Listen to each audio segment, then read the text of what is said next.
సిద్దిపేట జిల్లా అక్బర్పేట భూంపల్లి మండలం భూంపల్లి గ్రామంలో జిల్లా పరిషత్ ఉన్నత పాఠశాలలో తెలంగాణ రాష్ట్ర SC ST commission chairman Shri Bakki Venkataiah గారి మనవరాలు శ్రేహన్వి జన్మదిన సందర్భంగా విద్యార్థులకు తన సొంత ఖర్చులతో స్పోర్ట్స్ యూనిఫామ్ ని అందజేశారు. ఈ సందర్భంగా వెంకటయ్య గారు మాట్లాడుతూ మీరందరూ కూడా బాగా కష్టపడి చదువుకోవాలి. అబ్దుల్ కలాం ఏం చెప్పిండు, దేశ భవిష్యత్తు మొత్తం తరగతి నిర్మితమై ఉన్నది అన్నాడు. అంటే ఇక్కడ నుంచే మనం ఫౌండేషన్ గట్టిగా ఉండాలి. యువకులు కనుక మీ బంగారు భవిష్యత్తు ఉంటుంది, బాగా కష్టపడి పని చేయాలని చెప్పి నేను కోరుతా ఉన్నాను. మరి ప్రభుత్వ స్కూల్ అంటే కూడా ఈ మధ్య కాలంలో ప్రభుత్వం బడిబాట కార్యక్రమం పెట్టి కూడా చాలా మంది శ్రద్ధ కూడా పెరిగింది. చాలా స్కూళ్ళలో చాలా మంచి పరిణామం.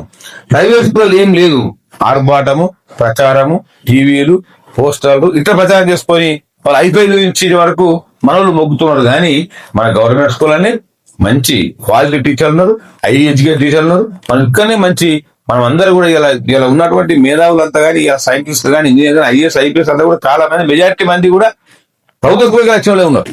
మట్లో మాలికలు ఎక్కున్నారు కనుక మీరు బాగా కష్టపడి చదువుకోవాలని చెప్పి నేను కోరుతా ఉన్నాను.